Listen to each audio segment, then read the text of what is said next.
which is, direct reaching to the beneficiary rather than giving someone money who subsidizes the kisan. So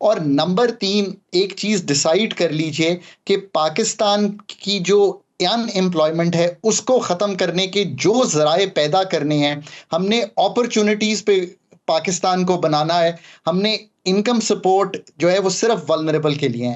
سو اس کے لیے جس طرح بھی ملک کو ڈی ریگولیٹ کر کے ایکسائٹ کرنا ہے پاکستانیوں کو ایفیشنسی کے لیے, اور پاکستانیز انویسٹمنٹ بڑھائیں. پاکستان کا investment to G D P 13% پہ پچھلے 50 سال کا لویسٹ ٹیسٹ کر گیا ہے. اس پہ ایک اور بات یہ ہے کہ آئی ایم ایف نے خاص طور پہ جا کے ذکر کیا ہے ایس سی زیز کا, ایس آئی ایف سی کا, اور یہ انسینٹیوز جو ہیں انویسٹمنٹ کے وہ پاکستان کو کم. بالکل انہوں نے کہا کہ گارنٹیڈ منافع ہے, یہ اس پہ اپنا رہے ہیں. بالکل بالکل انہوں نے تشویش کا اظہار کی ہے. شکریہ خان نجیب صاحب ماہر معاشیات ہمارے ساتھ موجود تھے. ناظرین مجھے لینے ایک چھوٹی سی بریک, دیکھتے رہیے سنو راؤنڈ اپ. سنو راؤنڈ اپ میں آپ کو خوش آمدید. ناظرین, دہشت گردی ایک عالمی مسئلہ ہے. پوری دنیا دہشت گردی اور انتہا پسندی کی مختلف اقسام کا شکار ہے. گزشتہ روز سابق امریکی صدر ڈونلڈ ٹرمپ انتخابی مہم کے دوران قاتلانہ حملے میں زخمی ہو گئے تھے. ڈونلڈ ٹرمپ پر قاتلانہ حملے کے بعد عالمی رہنماؤں کی جانب سے اس واقعے کی بھرپور مذمت کی جا رہی ہے. زمینی حقائق یہ بتاتے ہیں کہ دہشت گردی کے خلاف سب سے بڑی عالمی جنگ کا آغاز بھی امریکہ میں 9/11 کے سانحے کے بعد ہی ہوا تھا. دہشت گردی کے خلاف اس طویل جنگ نے افغانستان اور پاکستان کو سب سے زیادہ متاثر کیا ہے. اس جنگ کے اثرات آج بھی پاکستان پر واضح دکھائی دے رہے ہیں. دہشت گردی کے بڑھتے ہوئے واقعات اور سیاسی عدم استحکام کے چیلنجز سے نمٹنے کے لیے ریاست کی جانب سے آپریشن عزم استحکام شروع کرنے کا فیصلہ کیا گیا ہے. میڈیا رپورٹس کے مطابق وفاقی حکومت نے دہشت گردی اور شدت پسندی کے خاتمے کے لیے نیشنل ڈائیلاگ شروع کرنے کا فیصلہ کر لیا, جس کے مطابق آپریشن عزم استحکام کے تحت 30% کارروائیاں, 70% ڈائیلاگ اور دیگر اقدامات ہوں گے. بظاہر پاکستان کی تمام بڑی سیاسی جماعتیں کسی بھی قسم کے آپریشن کی مخالفت کر رہی ہیں, مگر اقوام متحدہ کی کالعدم ٹی ٹی پی سے متعلق سلامتی کونسل میں پیش کی گئی 15ویں رپورٹ ریاست پاکستان کے لیے لمحہ فکریہ ہے. رپورٹ کے مطابق پاکستان میں حملہ کرنے کے لیے ٹی ٹی پی کو افغانستان کے طالبان حکمرانوں کی سرپرستی حاصل ہے. رپورٹ میں یہ بھی انکشاف کیا گیا ہے کہ کالعدم ٹی ٹی پی کو القاعدہ سے بھی آپریشنل اور لاجسٹک سپورٹ مل رہی ہے. افغانستان میں القاعدہ کے کارندے پاکستان میں حملوں کے لیے ٹی ٹی پی کی مدد کر رہے ہیں. رپورٹ کے مطابق افغانستان میں کالعدم ٹی ٹی پی کے 6,500 جنگجو موجود ہیں. جنگجو افغان طالبان کی سرپرستی میں سرگرمیاں انجام دینے کے لیے پوری طرح سے آزاد ہیں. اقوام متحدہ رپورٹ کے مطابق ٹی ٹی پی کے دہشت گردوں کو القاعدہ کے کیمپوں میں تربیت دی جا رہی ہے. کالعدم ٹی ٹی پی نے ننگرہار, کندھار, کنڑ, نورستان جیسے سرحدی صوبوں میں کیمپ بنا رکھے ہیں. رپورٹ میں یہ بھی کہا گیا ہے کہ کابل پاکستان کے لیے خطرہ بننے والے دہشت گرد گروپوں کے خلاف کارروائی کو تیار نہیں. اب ایسی صورتحال میں ریاست کو ٹی ٹی پی کے خلاف ہنگامی اقدامات اٹھانے کی اشد ضرورت ہے. سوال یہ ہے کہ کیا آپریشن عزم استحکام کا آغاز دہشت گردی کے مسئلے کو حل کر سکتا ہے؟ سوال یہ ہے دہشت گردی سے نمٹنے کے لیے سیاسی اتفاق رائے ممکن ہے؟ اس سب پر بات کرنے کے لیے ہمارے ساتھ موجود ہیں senior analyst general retired Ghulam Mustafa صاحب. سر, آپ کے وقت کا بہت شکریہ.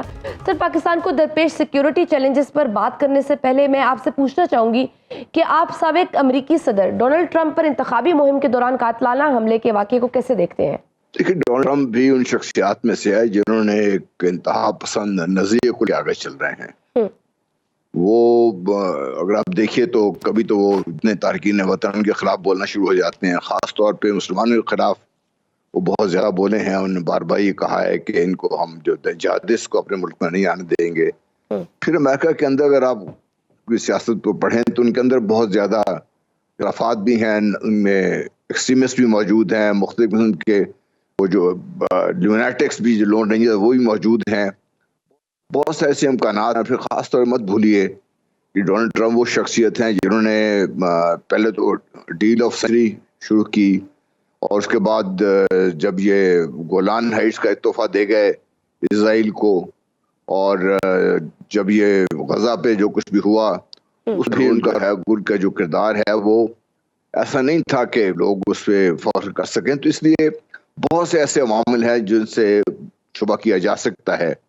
لیکن اگر آپ یاد کریں 2020 میں جب 26 جنوری جب ان کے صدارتی ان کی حلف برداری تقریب کے دوران جو کچھ ہوا وہ ایک اس کا شاید یہ فالو آؤٹ بھی ہو سکتا ہے. تو بہت سی ایسی چیزیں ہیں جس کو آپ ناراض نہیں کر سکتے, اور امریکہ کا الیکشن لگتا یوں ہے کہ وہ بھی اسی طریقے سے آنے والا جو ہے بہت کھچاؤ کا بہت تناؤ کا شکار.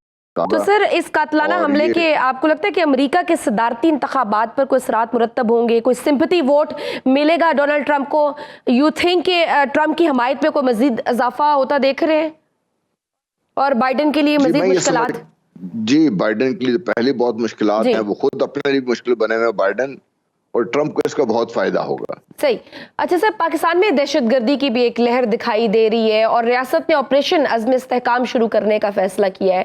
آپ اس فیصلے کو کیسے دیکھتے ہیں؟ کیونکہ اپوزیشن جماعتیں تو اس کی بھرپور مخالفت کر رہی ہیں. مولانا صاحب تو یہ کہہ رہے ہیں کہ اس آپریشن کو عدم استحکام آپریشن کہنا چاہیے بجائے عزم استحکام کے. دیکھیے اپوزیشن کی بات چیت آپ سن لیں, ان سے پوچھیں حل کیا ہے.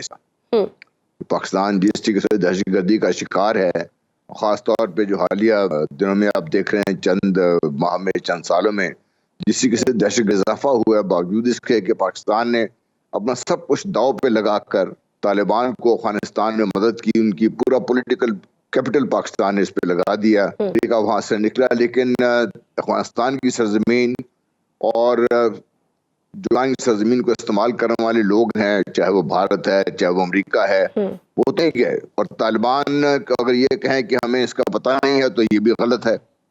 وہ ذمہ داری لینے کو تیار نہیں ہے, بلکہ وہ پاکستان کی مدد کرنے کو تیار ہے. پاکستان نے اپنے ملک کے اندر اس طرح خون خرابہ جس چیز سے ہو رہا ہے, اور جس کی وجہ سے آپ دیکھیے پاکستان ابھی بہت ساری انویسٹمنٹ کا انتظار کر رہے ہیں, کوشش کر رہے ہیں ہم لوگ.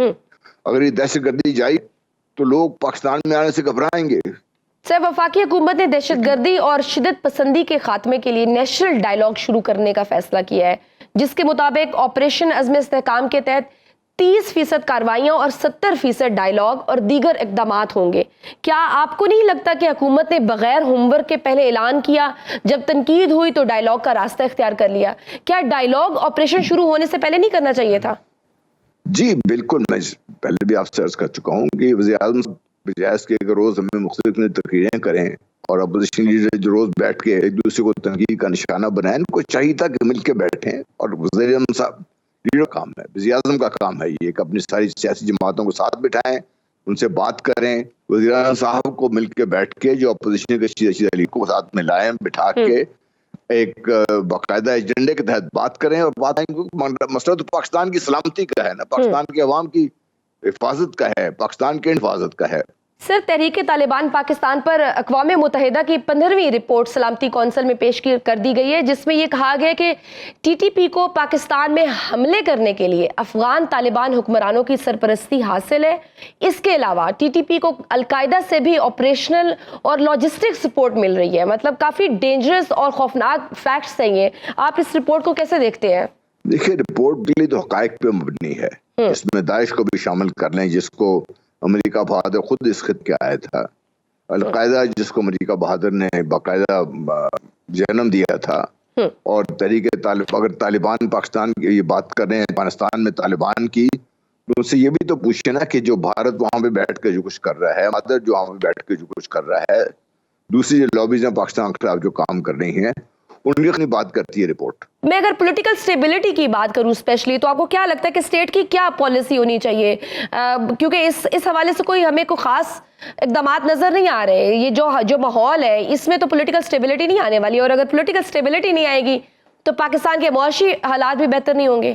کہ سیاستدان کی جو سب سے بڑی تعریف ہے نا, وہ یہی ہے جی کہ وہ منیمم ایجنڈ کنسنسس ڈیولپ کر سکتے ہیں اگر وہ کرنا چاہیں تو.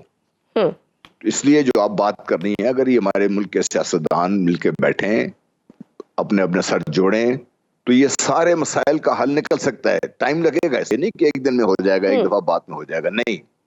اپنے اپنے جو انٹر کو رکھیں, ٹھیک ہے, ان کا خیال کریں, لیکن پاکستان کی بہتری کے لیے کوئی اقدامات کریں نا, کوئی تو بات کریں, ان سے آگے تو نکلیں بات. ہم اپنے مفادات سے باہر نکلنے کو تیار ہی نہیں ہیں. ہر ایک کو اپنے کی پڑی ہوئی ہے, ہر ایک کو یہ جی کہ میں بڑا چودھری ہوں, میرا بڑا کام ہے, بڑا یہ بڑا وہ. کبھی ایک مطلب اس میں مجھے کوئی شک نہیں کہ پی ٹی آئی کا بھی بہت دور ہے جس میں ہے صاحب, کیونکہ وہ اگر اس ایکسٹریمسٹ ویو پوائنٹ پہ جا کے کھڑے آئیے, کیونکہ اگر وہ سمجھتے ہیں کہ وہ سب سے پاپولر لوگ ہیں, پارٹی ہے وغیرہ وغیرہ, تو ان کی ذمہ داریاں سب سے زیادہ بنتی ہیں ان کے، وہ آگے بڑھ کے وہ نکالیں، اور حکومت کو بھی چاہیے کہ وہ بجائے اس کے کہ ہر چیز پہ نکتہ چینی شروع کر دیں، وہ کو ماحول پیدا کریں تاکہ بات چیت ہو سکے، بات چیت کا ماحول پیدا کرنے کی ضرورت ہے. نو ڈاؤٹ کہ سب پارٹیز کو اپنے ذاتی مفادات کو سائیڈ پہ رکھ کے پاکستان کے اکٹھے ہونے کی ضرورت ہے. بہت شکریہ senior analyst general retired Ghulam Mustafa ہمارے پروگرام میں تھے. ناظرین آج کے لیے بس اتنا ہی، مجھے دیجیے اجازت. اللہ حافظ.